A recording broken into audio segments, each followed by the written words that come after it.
Holidays nale, adu namma GT Holidays da. GT Holidays, South India's #1 travel brand. You know you are special when you're with GT Holidays.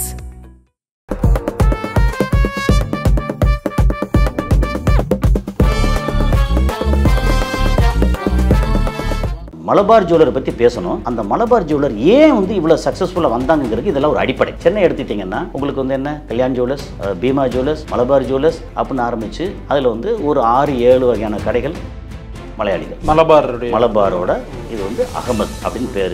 அவர் வந்து 1993 அந்த spice trading பண்ணிட்டு இருந்த ஒருத்தர் ஏதோ ஒரு உந்துதலில் நம்ம வந்து கோல்டு இது பண்ண ஆரம்பிக்கலாம் அப்படின்னு ஆரம்பித்து அதையும் தோல்வி இல்லாமல் கரெக்டாக வந்து பயன்படுத்தினாங்க. அப்படி பயன்படுத்தினால இன்னைக்கு கரண்ட் ரேட்டில் மலபார் ஜுவல்லரி எவ்வளோன்னா கிட்டத்தட்ட ஒரு 11 நாடுகளில் 130க்கும் மேற்பட்ட கிளைகளோட சொத்து மதிப்பெடுத்தோம்னா ஒரு 27,000 கோடி. அவரோட டேர்ன் ஓவர் வச்சுக்கிட்டோம்னா வருஷத்துக்கு வந்து 51,000 கோடி தாண்டி தனக்கு வரக்கூடிய வருமானத்தில் 5% அப்படியே தனியாக எடுத்து எஜுகேஷன், மருத்துவம், கல்வி, மருத்துவம், அப்புறம் வேறு வேறு நலத்திட்டங்களுக்கு வந்து அதை வந்து எந்த காரணத்தை கொண்டு நோன் சொல்கிறதில்லை. டாக்டர் ஆகணுங்கிறது உங்களோட கனவா? அப்போ அந்த கனவை நனவாக்க உங்கள் Vidhu NEET coaching academy future doctors ஆக உடனே கால் பண்ணுங்க. ஆகாயம் நேயர்களுக்கு வணக்கம். என்றைக்குமே வந்து உலக மார்க்கெட்டில் தங்கத்துடைய ரேட்டுக்கு மட்டும் ஒரு பெரிய மதிப்பு இருந்துகிட்டே இருக்கும். குறையவே குறையாது, கூட்டிகிட்டே இருக்கும். ஒரு நிமிஷமும் பார்க்க அதில் ஒரு சேஞ்ச் இருந்துகிட்டே இருக்கும். ஆனால் நம்ம எதிர்பார்க்குற அளவுக்குலாம் அது குறைஞ்சி வரவே வராது. அப்படி இந்த தங்க வர்த்தகத்தை வந்து இன்றைக்கி ரொம்ப சக்ஸஸ்ஃபுல்லாக பண்ணிகிட்டு இருக்கக்கூடிய ஒரு நிறுவனத்தை பற்றியும் அவங்களுக்கு பின்னாடி இருக்கக்கூடிய கதையை பற்றியும் நம்ம பேசி தெரிஞ்சுக்க போகிறோம். நம்ம கூட இன்றைக்கி உலக செய்தி பகுப்பாய்வாளர் திரு கசாலி அவர்கள் இருக்காங்க. வணக்கம் சார். வணக்கம் கார்த்தி. தங்க வியாபாரம் அப்படின்றதெல்லாம் வந்து நம்ம ஈஸியாக சொல்லிட முடியாது. இந்த தங்கத்தை வந்து ஈஸியாக மற்ற இது மாதிரி வியாபாரம் பண்ணிட முடியாது. ஆனால் அதில் ரொம்ப சக்ஸஸ்ஃபுல்லாக இருக்கக்கூடிய மலபார் ஜுவல்லர்ஸ் அவங்கள பற்றி நீங்கள் நிறைய தகவல்கள் வச்சுருக்கீங்கல்ல, அதை நம்ம நேயர்களுக்காக சொல்லலாம். ஒரு தகவல் தான் என்னன்னா, கோல்டு வந்து ரொம்ப முக்கியம். லவ் பண்ணும்போது சக்ஸஸ் ஆகுனா லவ் ஆரம்பித்து ஏதாவது சின்னதாக கோச்சிக்கிட்டா வந்து ஒரு ரோஸ் கொடுக்கலாம், பெருசாக கோச்சிக்கிட்டா வந்து ஒரு தங்க மோதிரம், இது வைரம் இதெல்லாம் கொடுக்குறாங்களா சார்? எப்படி அப்படிலாம் கொடுக்குறாங்களா? கோச்சிக்கிட்ட தங்கம் கொடுக்குறாங்களாவா? அப்படி தங்கம் கொடுத்தா தான் வந்து அடுத்து லவ் சக்ஸஸ் ஆகும், அடுத்த கட்டத்துக்கு போகும். கல்யாணமான மனைவி கோச்சிக்கிட்ட வந்து புடவை வாங்கணும், புடவையெல்லாம் வந்து சரி பத்தாது அப்படின்னு சொல்லி தங்கத்தில் வந்து இது போடணும், செயின் போடணும், நிறைய விஷயங்கள் இருக்கு வச்சுங்களேன். பார்த்துட்டு இருக்க ஆண்கள் ஒரு மாதிரி படபடன்னு ஆயிடுவாங்க இந்த தகவலை கேட்டு. தங்கம் ஏற்கனவே வந்து படபடன்னு ஆகி வந்து தலைப்பிச்சுட்டு அலையிற ஆண்கள் நிறையா இருக்காங்க. சரி, ஆமாம். அதனால் தங்கம் வந்து என்றைக்குமே மதிப்பு குறையாத ஒரு விஷயம். இதில் நம்ம உலக அளவில் ஒரு தங்கம் ஒரே ஒரு செய்தி சொன்னோம்னா, இன்றைக்கி வந்து சைனா என்ன பண்ணுறாங்கன்னா, அமெரிக்காவோட பாண்டு பத்திரங்கள் இருக்கு இல்லையா, அது வந்து கிட்டத்தட்ட 1.4 1.5 ட்ரில்லியன் சம்திங், 1.2 ட்ரில்லியன் அந்த அளவில் இருக்கிற பாண்டு பத்திரத்தில் கிட்டத்தட்ட 600 பில்லியனுக்கான பாண்டு பத்திரத்தை சேல் பண்ணி அது பூரா தங்கமாக வாங்கி வச்சுருக்காங்க. எத்தனை டன்னு? ஒரு டன்னுங்கிறது 125 பவுனு. அது வந்து எத்தனை 1000 டன்னுன்னு பாருங்கள். அவ்வளோ வாங்கி சைனா வந்து சேர்த்து வச்சுருக்காங்க. ஸோ அவங்க சைனா சேர்க்குறத விட அதிகமாக நம்மளுடைய லேடிஸு கையில் வந்து எக்கச்சக்கமான தங்கம் இருக்குது. உலக அளவில் பெரிய அளவுக்கு தங்கம் ட்ரேடிங்.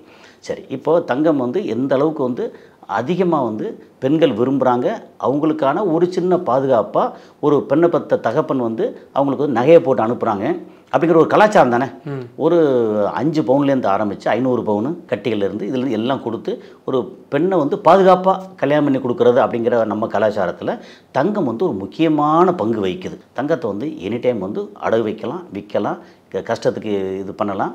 அந்த மாதிரி ஒரு விஷயத்தினால நம்ம இடத்துல வந்து தங்கத்தோட வியாபாரம் இருக்குல்ல, ட்ரேடிங் வந்து எக்கச்சக்கம். இந்தியா தான் அதிகம். இன்ஃபேக்ட் இந்தியாவில், அதுவும் சவுத் இந்தியாவில் ரொம்ப அதிகம். இந்தியாவிலே அதிகம்.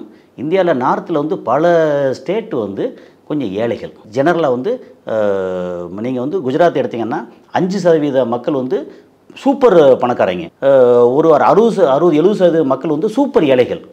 இடையில வந்து இடையில ரொம்ப கம்மி. தமிழ்நாடு, கேரளா எடுத்துட்டிங்கன்னா மிடில் கிளாஸ் இருக்காங்கல்ல, அவங்க எக்கச்சக்கம். ஒரு வீட்லேயும் மிடில் கிளாஸ் வீட்டில் பார்த்திங்கன்னா ஒரு 20 பவுனு, 50 பவுனு, 100 பவுனுக்கு சாதாரணமாக இருக்கும். ஓகே, இப்போ 125 பவுனுன்னு எடுத்தாச்சுன்னா 1 கிலோ. நார்மலாக வந்து ஒரு 3/4 கிலோ, 1/2 கிலோ தங்கம் அப்படிங்கிறது எல்லார் வீட்லையும் சாதாரணமாக இருக்கும். ஓகே, ஒரு தாலி செயின் போட்டால் 10 பவுனு அந்த மாதிரி போடுவாங்க இல்லையா. இந்த மாதிரி நமக்கு வந்து இந்த ட்ரேடிங் அதிகமாக இருக்கும்போது ஆட்டோமேட்டிக்காக வந்து ட்ரேடர்ஸ் வருவாங்கல்ல. இன்றைக்கி நீங்கள் சென்னையில் எடுத்துக்கங்க. நம்ம வந்து ஆக்சுவலாக மலபார் ஜுவல்லரை பற்றி பேசணும். அந்த மலபார் ஜுவல்லர் ஏன் வந்து இவ்வளோ சக்ஸஸ்ஃபுல்லாக வந்தாங்கிறதுக்கு இதெல்லாம் ஒரு அடிப்படை. சரி சரி. இப்போ நீங்கள் சென்னை எடுத்துக்கிட்டிங்கன்னா உங்களுக்கு வந்து என்ன Kalyan jewellers, Bhima jewellers, Malabar jewellers அப்படின்னு ஆரம்பித்து ஒரு 10 வகையான கடைகள்னு வச்சுக்கங்களேன். அதில் வந்து ஒரு 6-7 வகையான கடைகள் எல்லாமே நீங்கள் வந்து ஜாய் அலுகாஸ், ஜோஸ் அலுகாஸ், ஃப்ரான்சிஸ் அலுகாஸ் அப்படின்னு ஏகப்பட்ட அந்த இது எல்லாத்தையும் எடுத்திங்கன்னா மலையாளிகள். Okay okay okay. Lalitha jewellery எடுத்திங்கன்னா நார்த் இந்தியன். இப்போ வந்து கசானா அப்படிங்கிறது தமிழ்நாட்டுக்காரன் நினைக்கிறேன். ஓகே. ஸோ இந்த மாதிரி இதில் வந்து தமிழ்நாட்டுக்காரங்க வந்து இந்த தங்கத்தை ட்ரேடு பண்ணுறது இதை பெருசாக பண்ணுறதுல வந்து குறைவாக தெரியுது இப்போது. ஆனால் மலையாளி வந்து ஒரு பயங்கர சக்ஸஸ்ஃபுல். இப்போ எதுக்கு என்ன காரணம் அப்படின்னு எடுத்திங்கன்னா ஒரு பக்கம் அரபு நாடு வந்து எப்போ எமர்ஜ் ஆகி ரொம்ப வந்துச்சோ அப்போ அரபு நாட்டில் வந்து ட்ரேடிங் ரொம்ப ஸ்ட்ராங்கான ட்ரேடிங், ஏமாத்து வேலை கிடையாது. இப்போ துபாய் தங்கம்னு எடுத்திங்கன்னா உலக அளவில் ரொம்ப ஃபேமஸ்.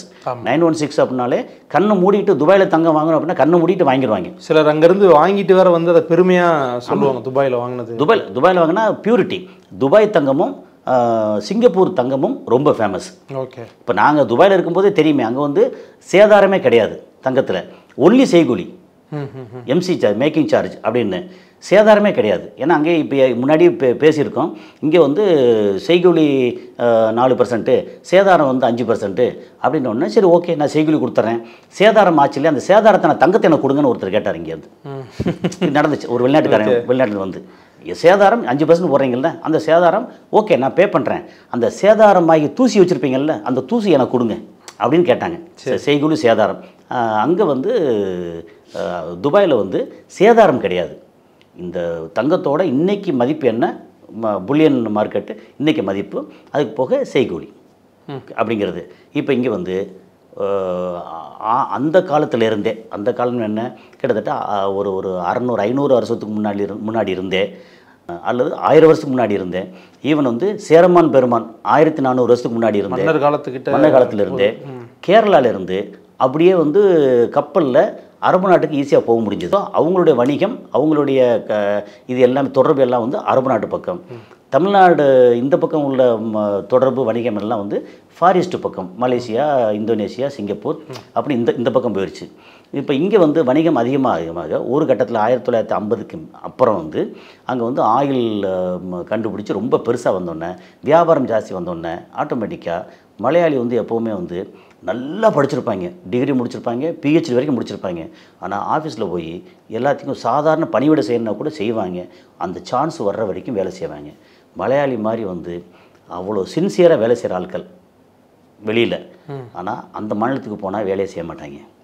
அது ஒன்று இருக்குது மலையாளியோட குணம். ஸோ இப்போ இந்த குணம் எது சொல்கிறோம்னா, அங்கே நிறைய பரவி இருக்காங்க அரபு நாடுகளில். மலையாளி வந்து பயங்கர டாமினேஷன். மலையாளிகள் அங்கிருந்து அனுப்பக்கூடிய என்ஆர்ஐ ஃபண்டு வந்து கேரளா கவர்மெண்ட்டை வாழ வைக்குது.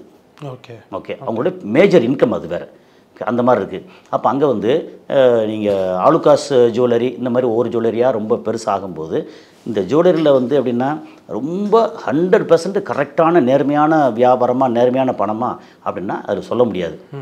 ஓகே. அதில் வந்து எல்லா வகையான கொஞ்சம் தில்லுமுள்ளு இருக்கும், அட்ஜஸ்ட்மெண்ட் இருக்கும், எல்லாம் இருக்கும். அங்கேருந்து பெரிய அளவுக்கு ஒருத்தருக்கு ஒருத்தர் அனுசரித்து கொண்டு வந்து சேர்த்து இங்கே வந்து நம்ம ஊர்லேயும் வந்து வியாபாரம் பண்ணணும் அப்படின்னா பிராண்டை உண்டாக்கணும். நம்ம முன்னாடி பார்த்தா ஒரு சாதாரண வந்து பொற்கொள்ளர்கள் இங்கே அந்த சின்ன ஜுவல்லரி அந்த ஊரில் சின்னதாக பண்ணிகிட்டு இருப்பாங்க இல்லையா, அதில் வந்து எவ்வளோ செம்பு சேர்க்குறான் முன்ன பின்ன ஆகுது அதெல்லாம் தெரியாது. இப்போ வந்து மிஷின் வச்சு கரெக்டாக கண்டுபிடிச்சி எல்லாம் செஞ்சு ஒரு பிராண்டை கொண்டு வரோம்ல, அந்த பிராண்டிங் வந்து மலையாளிகள் வந்து ஸ்ட்ராங்காக ஆரம்பித்தா இவர் வந்து அகமதுன்னு பேர், மலபாரோட இது வந்து அகமது அப்படின்னு பேர்.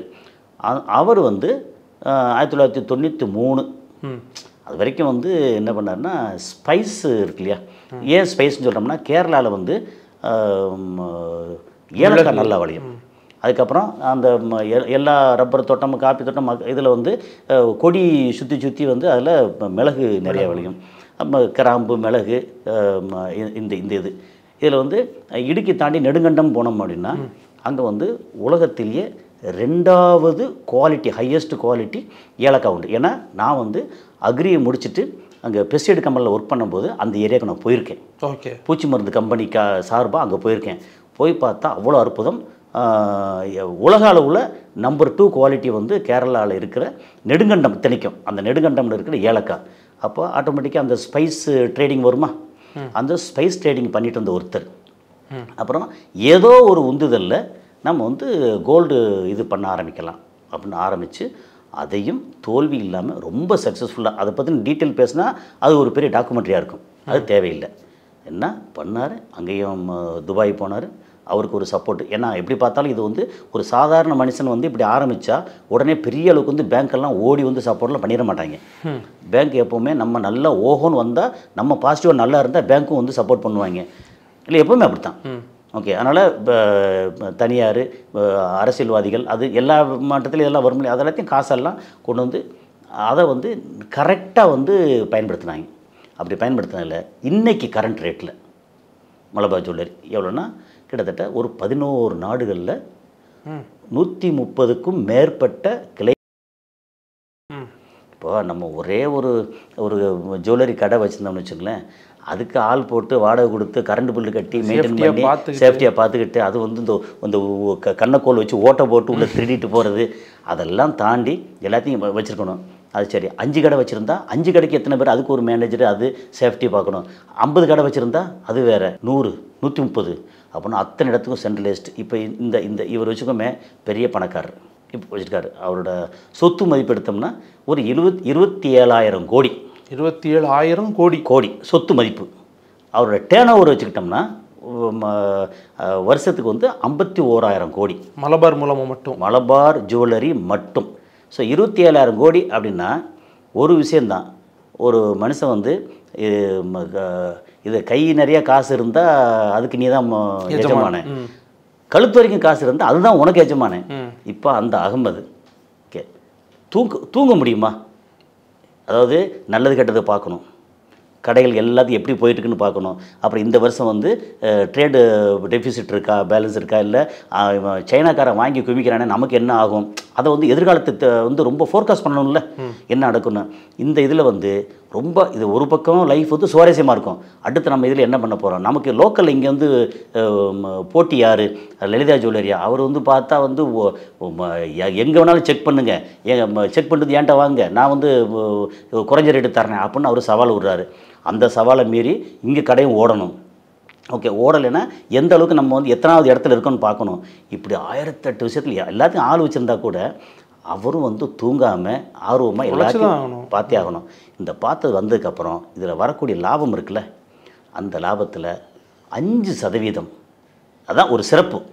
ஓகே, அவர் தூங்குறாரு, ஜாலியாக இருக்கார், ஃப்ளைட்டில் போகிறாரு, சொந்த இது வச்சுருக்காரு, எல்லாம் ஓகே தான். அதை தாண்டி தனக்கு வரக்கூடிய வருமானத்தில் 5% அப்படியே தனியாக எடுத்து எஜுகேஷன், மருத்துவம், கல்வி, மருத்துவம், அப்புறம் வேறு நலத்திட்டங்களுக்கு வந்து அதை வந்து எந்த காரணத்தை கொண்டு நோன்னு சொல்கிறதில்ல, உதவி பண்ணுறாங்க.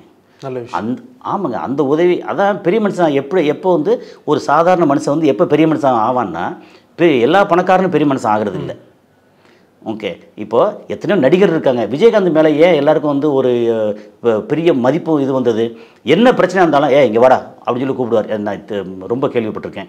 இப்போது விஜயகாந்த்கிட்ட வந்து வேறு யாராவது வந்து அவர் இப்படி பண்ணிட்டாருன்னே அப்படின்னு குறை சொல்லார் அப்படின்னா அவனை கூப்பிட்டு வச்சு விசாரிச்சுட்டு நீ தான்டா தப்பு பண்ணியிருக்கா அப்படின்னு இவர் அடிப்பார். நான் கையில் அடிக்கிறது இல்லை, நீ பண்ணுறது தப்புடா, நீ மன்னிப்பு கேளுடா, நீ பண்ணுற அப்படின்னு சொல்லுவார். அந்த மாதிரி ரொம்ப நியாயமான ஆள். ஓகே, அப்புறம் வாரி வழங்கினதில்லை, சாப்பாடு போட்டதில்லை, குறை இல்லை. அப்போது அதுதான் வந்து நடிகரில் வந்து ஒரு பெரிய மனுஷன் ஆகுது. அது மாதிரி நமக்கு வந்து முன்னாடி வந்து இன்னொருத்தரை பற்றியும் பேசணும். நம்ம துபாயில் இருக்கிற ஒரு பெரிய லூலு, அவரும் வந்து நிறையா பண்ணுறதை பற்றி இங்கே நிறையா பேசணும். அது மாதிரி இவர் வந்து 5% மினிமம் அதை வந்து நலத்திட்டங்களுக்கு வந்து கண்ணை மூடிட்டு உதவி பண்ணுறாரு. ஓகே, அது பெரிய மனசு தானே.